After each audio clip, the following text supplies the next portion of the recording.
It's the outfit of the day. The OOTD. The O-ta-da. It's giving polka dot princess. Fatty! Nice. Now it's time for you to go back to the woods. This is a realistic what I eat in a day as a plus-size girly, just living my life. Today was Monday, and I was in the office today. So for breakfast, I had a pancake, sausage, corn dog, and it's actually so delicious. Living like royalty. Starting your day with junk food and then wondering why the crown doesn't fit. And then at work, I had some coffee, and for a mid-morning snack, I had some pretzels and this strawberry cheesecake yogurt from Chobani. It was actually pretty good. It was my first time trying it, and I liked it. So for lunch, I made a Caesar salad in a bag.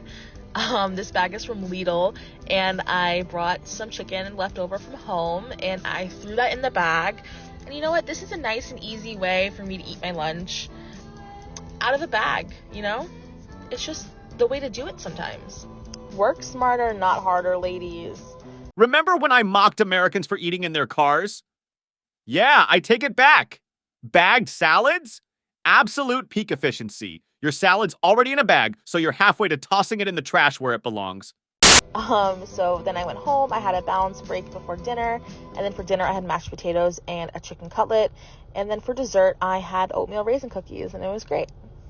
For everyone in the comments gearing up to type, "Ooh, she's actually eating okay. What's wrong with you, loco?" Pause for a second and take notes.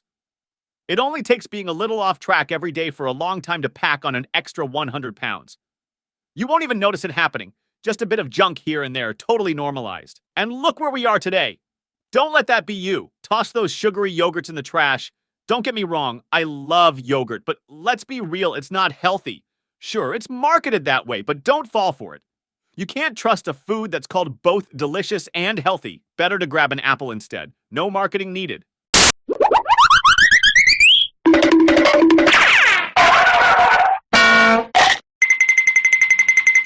Microwaving isn't cooking. It's not even preparing.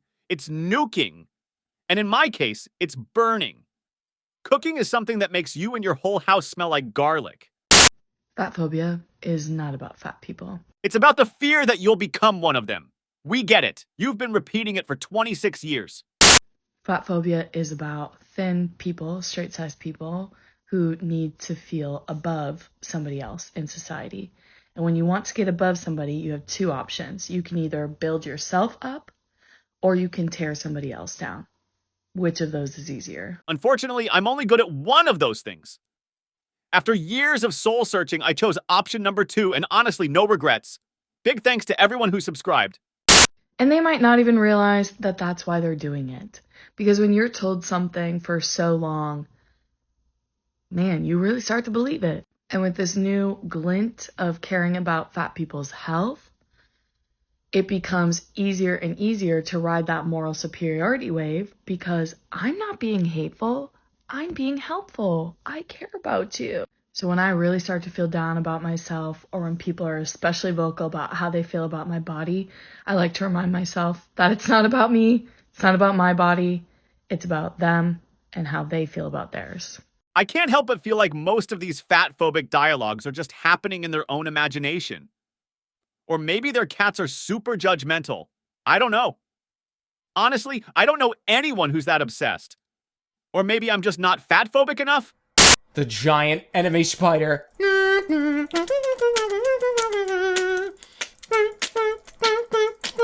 What I eat in a day is a fat bitch who very controversially doesn't give a fuck that she's fat. For lunch/dinner at around 12 o'clock, I ended up ordering a Greggs. I had potato wedges and just this hot chicken sandwich. And I don't completely remember, but now I think looking back at my recordings, I only had 2 cup of teas yesterday. What is wrong with me? For tea time, I had this big bowl of spaghetti meatballs with loads of cheese on top. I'm still addicted to pasta at the moment. Then finally, I had this Greggs caramel and custard donuts for my late night snack with, of course, a cup of tea in bed. A cup of tea in bed really is the perfect ending. Because nothing tops off a carb binge quite like thinking, well, at least I stayed hydrated. Anyway, someone called the British Embassy. Something's off with all of this. That pasta had enough cheese on top to send a lactose-intolerant person straight into early retirement. Yeah, no, I don't really do mud. But you're a garden fairy. Ironic, isn't it? You're probably one of those people who gains weight just thinking about food. How do I know this? Because I'm the same. You are me, I am you, and together, we're both liars. I spent my whole life afraid people were going to find out that I was fat. But honestly, who gives a shit? There's nothing more powerful than a fat girl who doesn't give a fuck.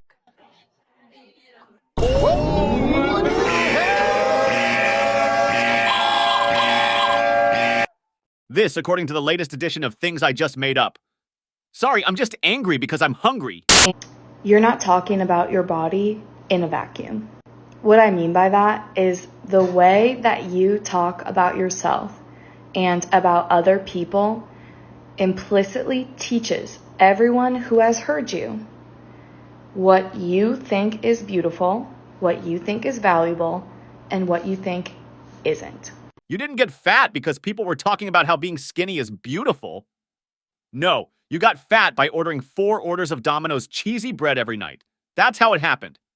Even if that wasn't your intention, or even if you only meant to talk about yourself or your own insecurities, that's not how language works. We don't get to draw a line around our words like that.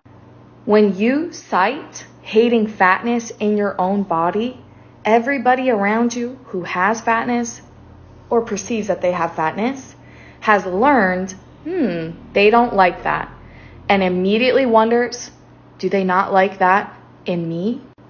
Because that's how language works. So if you are someone struggling with insecurity and you truly care about not hurting people, paradoxically, you gotta fix your shit because you're hurting other people by hating yourself. That was a really hard pill for me to swallow, and I rejected that lesson for a long time, but that's the bottom line. Well, you want me to stop talking. I want you to stop being annoying, but we don't always get what we want. I'm just sitting here trying not to die after a leg day. And you're over here trying to be the saint of the snack aisle. We both have our place in the world.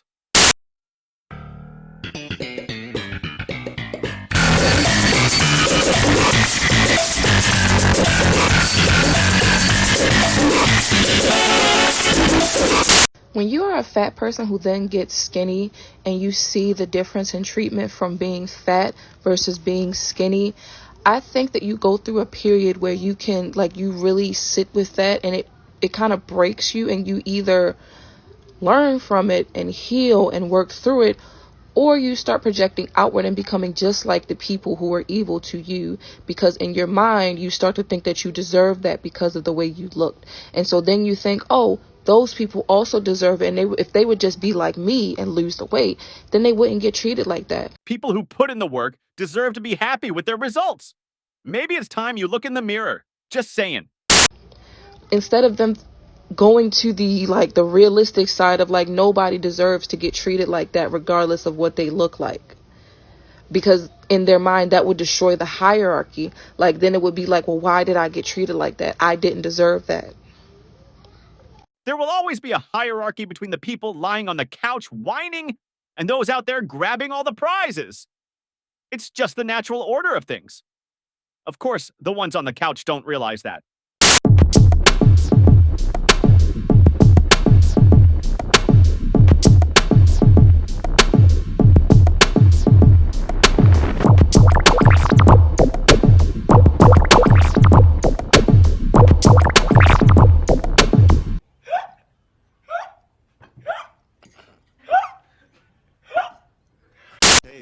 Fat girl problems, part 3. Anyone else? I think we all know who to blame. The chair. What I eat in a day as a pretty 310-pound plus-size girly. Today I started off with an iced coffee as per usual. I had to make sure to use the happily ever after mug that my husband got me when we got married. I don't know what it is about Planet Oat Creamer, but I am hooked. However, I haven't been able to find the pumpkin one, and I've been really upset about that. Apparently, if you're not drinking a pumpkin spice latte, you have no personality. Well, that explains why I'm so boring. And then I finally was able to make my at-home breakfast bowl, but let's be honest, my husband cooked everything. I just put it together for myself. Hey, I did add cheese into things, so that's something. And this is me just tearing up some turkey bacon to add to it. So total, it's eggs, potatoes, cheese, and turkey bacon. That's it. This was perfect for our day as it kept me full and it kept me energized, especially for what we had planned, which was going to the apple orchard. Obviously, at the apple orchard, you can't go without getting cider or donuts, so that's exactly what I had. Specifically got the cinnamon donut. And then I finally found the witch's brew, so my mom picked me up a couple, and honestly, it's amazing. I will be having one of these every single day of fall. And then I had a pumpkin cinnamon donut. This combined with the witch's brew was amazing. And then I had a pizza sub from Hungry Howie. Yes, I ate the whole damn thing. It was delicious. And then I had some water finally. And then I also got home and made myself another water. Some days I drink a lot, some days I completely forget. And this was one of those days. And then, because we got home late, I was hungry. So I had cinnamon bun puff corn and a small strip of chocolate to end my day. Bye. I was fine with the breakfast, but everything else. Sorry, I can't consider that food. It's not. It's a chemical shitstorm. We'll try again tomorrow, okay? Oh no, Cringe!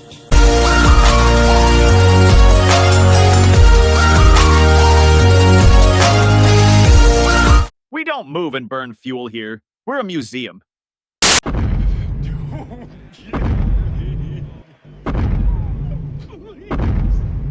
All right, that's all I've got for today. Don't forget to like, subscribe, and leave your thoughts in the comments. See you next time for more chaos.